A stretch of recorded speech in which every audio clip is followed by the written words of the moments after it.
Hey, we're back here for round two. We got Bryant Ruettiger here versus Mike Burke. Bryant Ruettiger is actually a really good friend of mine. He's playing one of his, kind of homebrew, kind of somewhat been built already. He's calling it Hulk Supply. It's a Mulder Hulk Graveyard deck. On the right here, we got Mike Burke on standard Bogles. He's looking to play a Carnage Tyrant and then play an enchantment on it. Yeah. So I really, in this matchup, I think Bryant's probably going to be favored just because he's got a lot of speed in his deck. Yeah. And that's something that Bogles doesn't really like to deal with, especially in a format like Standard where a Bogles deck really wants to take advantage of like mid-range and control decks that are looking to go one for one and they can just play a big hex-proof threat and kind of beat him that way. I think Bryant's just going to be too low to the ground for him to deal with if he does what he wants to do. Does Bryant play Eldritch Reborn in his deck? Do you know? I do not believe he does. I think he's he's like a turn one Stitcher Supplier, turn two Glow Spore Shaman, turn three. I'm just going to go really fast aggro and get some graveyard synergies. He's on 35 creatures, so he's on a lot of creatures. I know he's playing Nullhide Feroxes too, so he's on an interesting one here today. Something that he normally doesn't like to play. He's normally more like me, where he's on these dirty blue control decks. Yeah. So we're going to see a turn one Temple Garden here from Mike. He drew that on Sarah's Wings. Card sweet. Yeah. Turn two Merfolk Branchwalker. You're going to draw himself a Memorial to Folly. Yeah, seems good already. Mm-hmm. But I wish it wasn't a land, just so it could be a 3/2, but 2/1 still works. It almost feels better to me when Merfolk Branchwalker draws you the land. 2/1 that draws you a card for 2. It's just like an improved Silvergill Adept. Yeah. In a way. So he's going to swing for 2. Mike not really doing a whole bunch yet, just playing lands here and saying go. We're going to see a Glowspore Shaman here. When it ETBs, he's going to mill 3. Ooh, and get through 3 lands. That seems pretty good considering he still has one more, I believe. Does he play Helm of the Host in this deck? No, he does not. I played against that the other day. Glowspore Shaman, put Helm of the Host on it. Just Play another Glowspore Shaman. Copy, and it was just like attack, and he's like, I'll block. I'm like, he's like, I'll triple block. Triggers. I took 12. Jeez. Alright, so Elvish Rejuvenator gets... Gonna get a Temple Garden here, getting his ramp on. Mike kind of dirtling around, not doing a whole lot so far. We'll see what he can put together here. He's gonna have to do something though, but I will say this one power creature is gonna be nice at holding the ground. Yeah. We're gonna see what Bryant can put together here. He's got a handful of action. First off, we're gonna go to combat here, trade off. Gonna get in for 2. Which is where Bryant wants to be. All of his deck works out of the graveyard. Yeah. And is that a Stitcher Supplier? Yeah, it looks like he just played. Yep, Stitcher Supplier. Or no. What is this card? That is a Stitcher Supplier. Okay. And he milled himself for 3. I'm thinking of the Explore guy, the 1/2. Mike draws a Land of Worlds for turn, right where you want to be on turn 4. Yeah, and it looks like he has the Carnage Tyrant and he has on Sarah's Wings, so that just seems good. Yeah, but he's missing some lands here. He has a Shalai that he can deploy, which is honestly what I want to see him do, and he is going to do it. I don't really like just playing this Land of Worlds as your 5th land and saying go. If you also had a land drop, I could see it. Yeah. Well, at that point, plus Shalai. Land of War plus Shalai is a huge turn here because it's going to allow him to protect that 6th land, so to speak, in the Land of War Elves. Yeah. And he's going to be able to deploy that Carnage turn, but now he's still at least 2 turns away. So we're going to see a block here from Mike, and I'll let Bryant mill 3. So, why does... Oh, and we see a Underrealm Lich. We're going to read that one, too. Yeah. It's a personal favorite of mine in the format. Yeah, no, I like it. It's a good card. When it first came out, I accidentally went to go Assassin's Trophy it, not realizing... knowing that the interaction works this way, that if he, taps it, gives indestructible, he goes and gets a land. Knowing it works that way, but, just not thinking about it in the moment. I went Assassin's Trophy, and he goes, give it that, and then he calls a judge over, and I'm like, are you asking if you can get the land off it? I'm like, you can. I don't know why I just targeted this, but I did. That's funny. And the judge is just like, yeah, like you still get the land, it still has a target, so It's bad beats. yeah. So I think we go. Yep. What is that? Is that a Squire's Devotion? Yeah, that's yeah. Squire's Devotion. So it's going to give this Shalai +1/+1 in lifelink. Also bring along a little buddy. Yeah. And then I think we also play Llanowar. Yeah, you do definitely now play the Llanowar, especially now that it is essentially your 6th land for this Carnage Tyrant. We're going to get in here for 4 with lifelink. Seems really big in this scenario. So a lot of people don't, they underappreciate just how important lifelink is. yeah, it does get lifelink, correct? Yes. So let's change life totals. Swap them. Mm-hmm. Now Bryant here, he's under a lot of pressure just from what's on the board, not knowing that there's a Carnage Tyrant and an enchantment waiting in Mike's hand still. Yeah. So this is what I was afraid of for Bryant, is if he couldn't come out fast enough. He didn't have a turn 1 play. His turn 2 play was a bit lackluster. Same thing with his turn 3 play. He would much rather have the Glow Spore on 2. So I really, in his follow-up here, has been very unimpressive. He's got this Underrealm Lich, but that's not really going to be much in the face of the Shalai here. That was a 1/1 soldier with lifelink. Yep. So we're going to pay here 6 here for Bryant. Going to make an Azoni and bring along some more dudes, but there's not a lot of creatures in his yard, so he's going to get like 5 or 6, which that is a lot of 1/1s, but against Mike, he's not really going to care once he plays this Carnage Tyrant. Yeah. Plus, the Shalai is already winning the race against these 1/1s just by itself, so... I almost wonder if you just swing with the Merfolk Branchwalker here, because maybe you go, he might block with the 1/1. Just trade with the Branchwalker, get an extra dude. Yeah, you're not blocking with that Branchwalker. You know, he's not going to attack the Llanowar into it. Yeah. So you might as well just get the attack in, and if you do trade, that does put him off his 6th land, essentially. So I would do think that is correct. And I believe you just tap everything and play your Carnage Tyrant that you have, right? Like, there's no reason not to do that. You just slam a Carnage Tyrant here, 100%. I mean... It's going to put the onus on Bryant to answer it, because if these 1/1s, they can attack, but Mike here is just gaining 4 life a turn as it is, so you can't race, and this Carnage Tyrant can just hold the ground if it wants to. Mike really doesn't need to do anything. As far as with this Carnage Tyrant, he can play it and just sit there, because the Shalai is going to win in the game by itself, as it is. But I mean, why not do it? I mean, I guess... No, you're supposed to play the Carnage Tyrant for sure. If you can tap 6 mana, yeah. You are for sure supposed to play it and just sit with it, I think. Yeah. Even if you don't have an enchantment, you just sit with it. No doubt. The only thing I would maybe think is play the other cards in your hand, just so you don't give Bryant as much information. Just so you don't show him that, hey, I'm on this Carnage Tyrant on Sarah's Wings plan, because you're clearly winning this game as of right now. Well, I don't necessarily... I like if it can kill him immediately, you do show it. Yeah. If you can just untap, play an enchantment, and win the game immediately, you do that. If he can't win the game, you are right. Yeah. So we're going to see a Ravenous Chupacabra here. That is the first step in getting this game back in line. I don't think if Bryant is to win. I don't think he should care at all. Just whatever. Yeah, because he is going to be able to untap and play this on Sarah's Wings. Yeah. And, Bryant does have a huge ground force at this point, but Mike is so far ahead in the damage race that it doesn't matter. And the other thing is, like, what he could have done is just left that 6 mana up and just tap Shalai to put counters on things. Yeah, I don't know if I like that necessarily. I think you still play the Carnage Tyrant, because the Shalai isn't protected, so it does, as you can see, it will just die.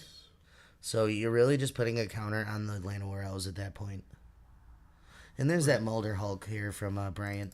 If Mike isn't at such a high life total here, he might actually be able to erase this, because he does have a huge board.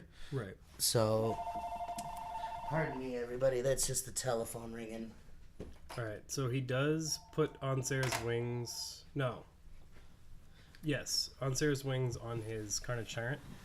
Which that is how you assemble the Voltron in Standard, ladies and gentlemen. Flying, Vigilance, Trample, Hexproof, Life Link, and Legendary.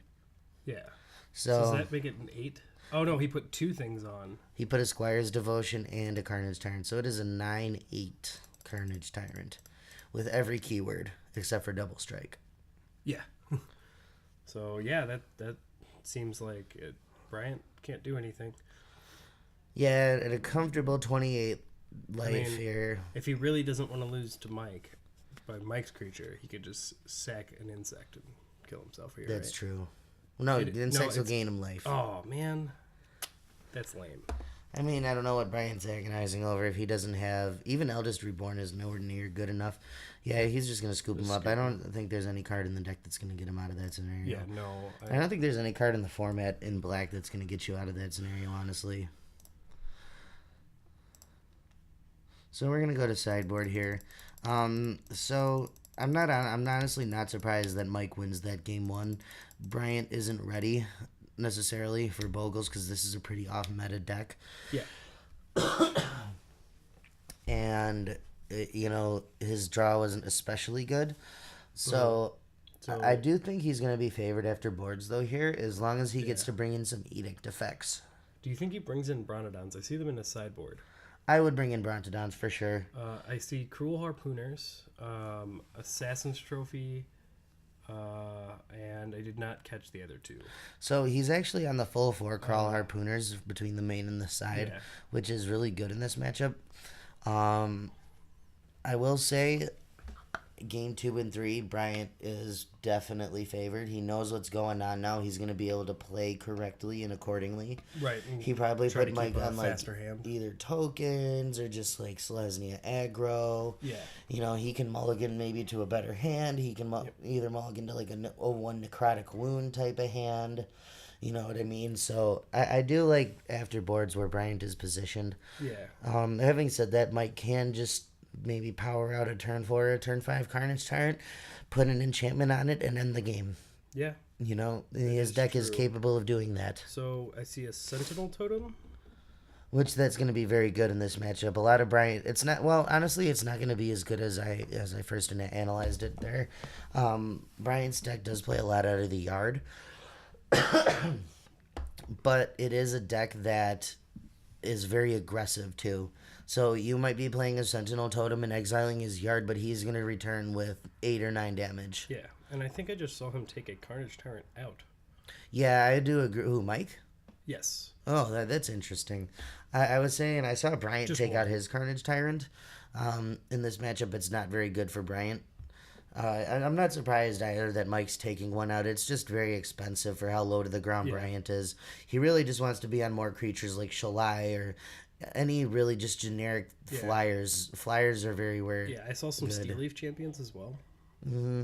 Which and Vine Mares. Both, I think, are good cards in this matchup. Yeah, Steel Leaf basically unblockable for the most part. Until he gets an Underwhelm Lich out. Well, he does also play Nullhide Ferox, and he does have a lot of creatures that block it, but it does have a lot of creatures also that it blanks. So, it's give and takes there. Bryant is a 35 creature deck, so he is going to have a lot of things that are going to just naturally block it. I'm more interested in Vine Mare. The hexproof and can't be blocked by black creatures. Yeah. It's stupidly bad for Bryant to deal with. So if Mike can put any enchantment on like a turn 3. Yeah, if he can make it fly, it's gonna be very hard for Bryant to deal with. Yeah. Having said all that, I still do very much like where Bryant is in this matchup. His deck seems a lot more consistent in what it's trying to do, whereas Mike is a deck that's like A plus B equals C. Yeah. Whereas Bryant is just I go. I think he kind of turned into more of like just a green-white mid-range type deck for this game too. Because I saw a Carnage Tyrant come out, and I think I saw 2 on Sarah's Wings come out. Okay, that makes a lot of sense. He probably is putting Bryant on some edicts and at that least. looks like a quick mulligan, in my opinion. For Mike, yeah. I don't know. Is that a second land? I mean, even if it is he's keeping it. Yeah. Is that a Thorn Lieutenant? Okay, so there was a second land. He has 2 lands, Saber Sanctuary, Thorn Lieutenant, so he's going to keep the hand based on that. If he does, is that a third land there? Yeah, I think he found a Fielder Ruin too for turn. So, but he does need to find a fourth land here before turn 4, or he's going to be in a lot of trouble. So we're going to see a turn 2 Glowspore Shaman milling over a couple of Ravenous Chupacabras, which they are good in this matchup, but they're not as good as they normally are against these creature decks because a lot of Mike's deck creatures And do have hexproof. he just saw another Shaper Sanctuary, so he's going to play that. I kind of just think... I think Mike... Is that a Thorn Lieutenant, though? I don't know if it is. It is I believe it is a Thorn Lieutenant. I don't even necessarily like playing it into the face of this Glowspore Shaman. No, it's not. It was just a Shaper Sanctuary. Okay. They have similar arts. Yeah, that's true. Yeah, this is what I was talking about. You know, you can tell he brought these Shaper Sanctuaries in out of the board. They're doing kind of the same thing that I was talking about with the Sentinel Totem, where, yeah, you can put this 1 mana permanent down that's going to affect the game eventually, but then Bryant just has 6 power. And he's sitting here playing Shaper Sanctuaries and Field of Ruining, which Bryant is totally okay with because Mike's actually at 17 life. It's untapped. And he's going to be hitting for 6 here, putting Mike down to 11. Yeah. Yeah. So he's got a 3-turn clock here, you know, and that's without any more creatures being added to the board. Mike is really under a lot of pressure to get something going here, which it looks like he has 2 copies of On Sarah's Wings in his hand. Yeah. Which is really bad.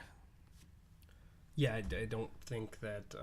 I mean, he does have a Shalai, which isn't bad. I really don't like bringing in these Shaper Sanctuaries after what you saw in Game 1.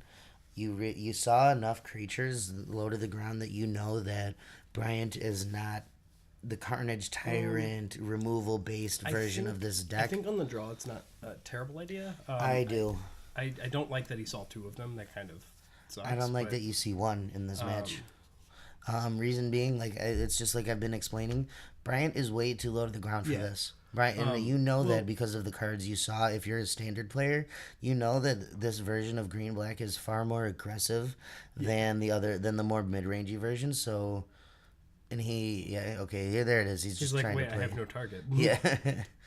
So he does have targets. He could target his opponent's creatures, but yes, he's not meant to cast that. So I do like bringing in the Sentinel Totem, but these Shaper Sanctuaries, I want to see them go for game 3.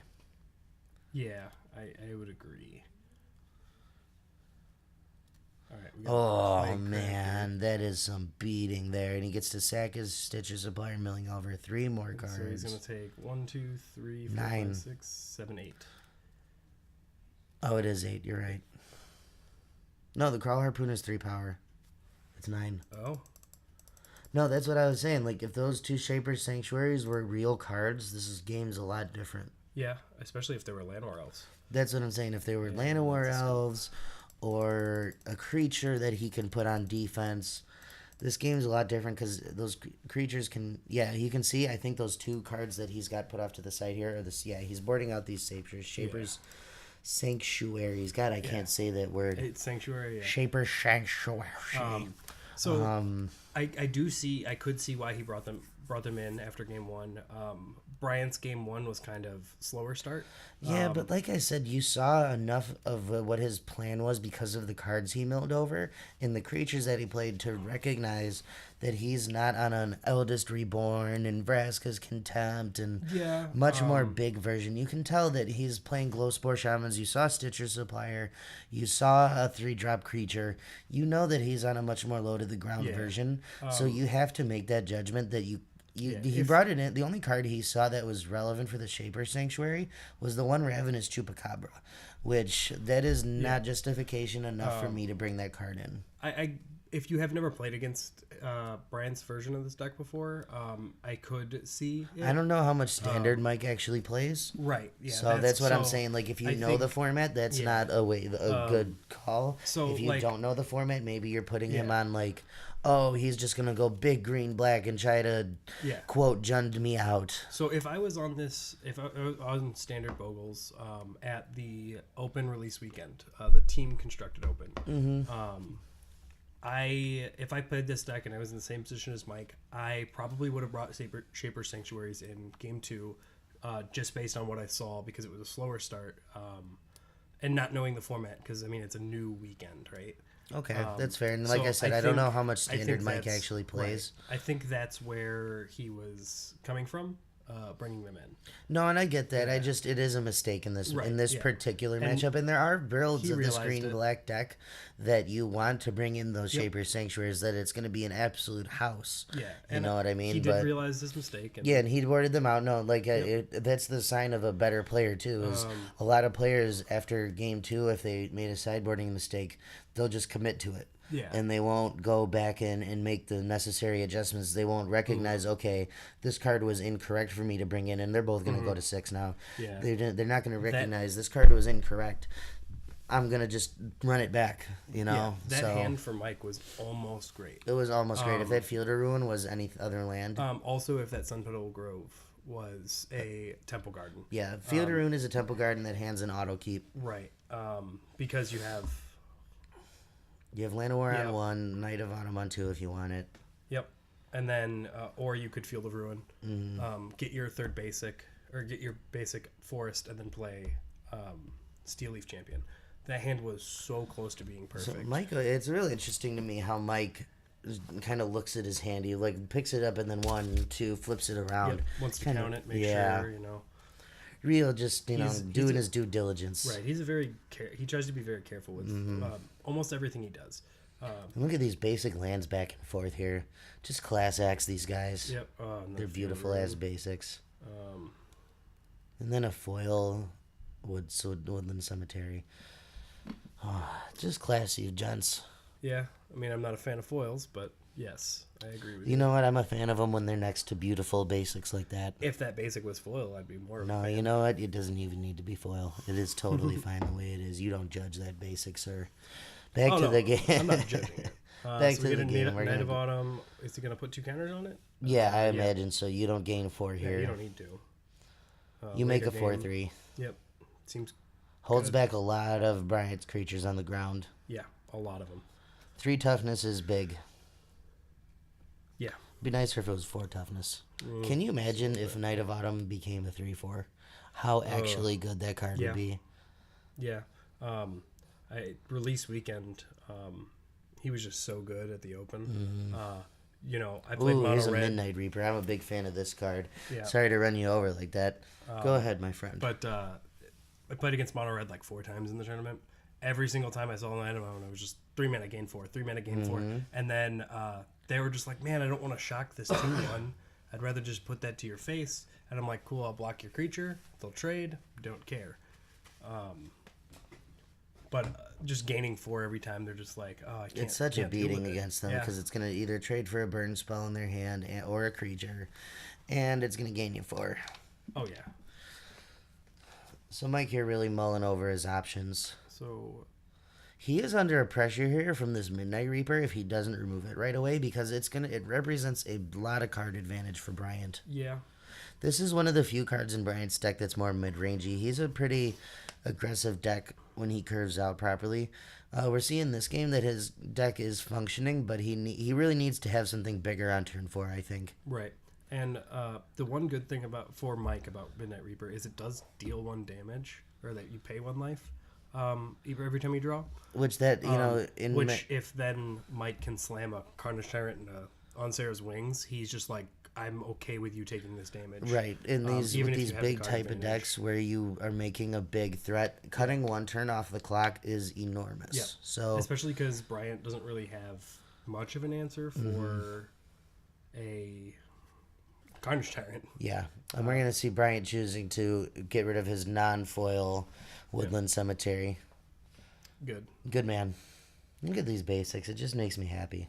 I mean, if it were me on Mike's side, I'd be like, no, that one. I would have picked the foil just to, Mike's also a gentleman, though. Yeah, I know. So he understands. I'm not. Yeah, no, you're a savage. Yeah. No, just like I would have done the same thing, Yeah, though. no, like, You get just- that foil out of my table. Yeah, it's just like anything you can do to kind of like get into Put 'em off opponent's kilter, skin. yeah. I just Get it out of there.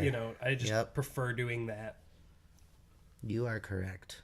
All right, so we got I see a Stitcher Yep. supplier here. that's ooh. that wasn't great.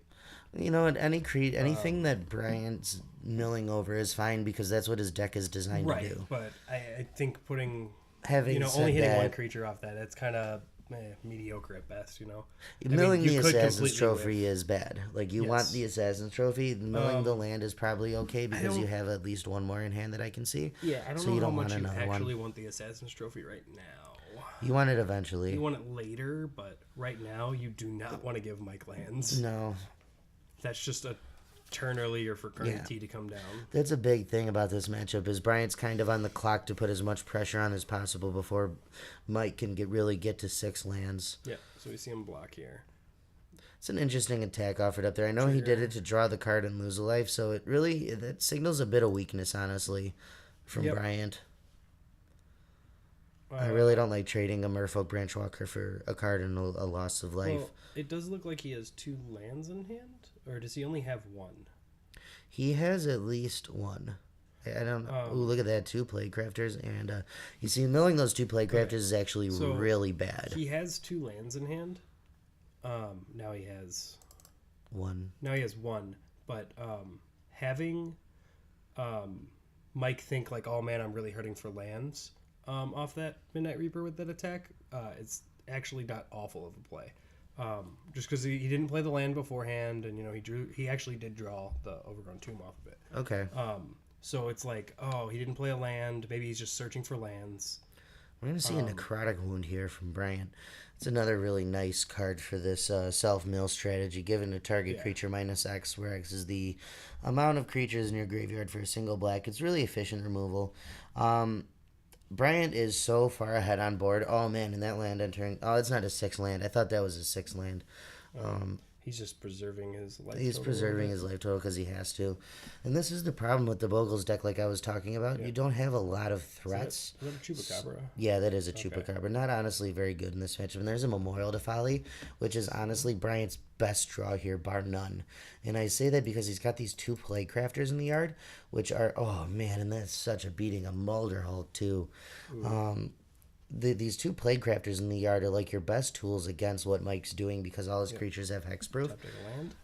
Boom. And he did. So he's going to just slam this Carnage turn. Is that a Temple Garden? No, that is a Sun Petal Grove. But if Bryant draws a land here, it's really not going to matter because he's going to be able to both Memorial and play the Plaguecrafter in the same turn. Yeah. So that's really what Bryant wants here is an untapped land. More than anything else, honestly. Yeah, so he's just really, really hoping. Yeah, Mike's sitting here hoping and praying. Yeah. Like, it's like, please let me untap one time. That's all I'm asking for, Magic. Oh, and there's the untapped land. Sometimes the Magic gods just draw it up for you. Don't. Oh, what? That is an interesting attack. I really don't like that. Yeah. I think he went a little bit too bit too impulsively there. He might not see the play. That's true. Sometimes you do that when you just get ahead of yourself. You just impulsively go all in, right? Yeah. He's gonna block here. No, you don't block the Glow Spore. If you're gonna block here, you definitely block that Midnight Reaper. Yeah. So maybe Bryant's also content to turn any of these random dorks into another card too, and get in some damage. But I still think that. Took 1, 2, 3, 4, 5, 6, 7. So what's this got? Oh man, that's just a kill. Okay, I see why he didn't go for it because he's just killing him here. I think. That's a Lotlith Giant. I didn't see that was in his hand. So yep, there it is. He's gonna extend the hand. That's it. So Lotlith Giant, a card real quick here, guys. But that when it enters the battlefield, target opponent loses life equal to the number of creatures in your graveyard. Bryant had like 10 creatures, so that's just a 10 damage burn spell, my friends. We'll see you back here in a minute for round 3. Like I said, I really did appreciate Bryant's side of this matchup. I think he's just far too aggressive for Mike to deal with. We'll see you in a bit, though.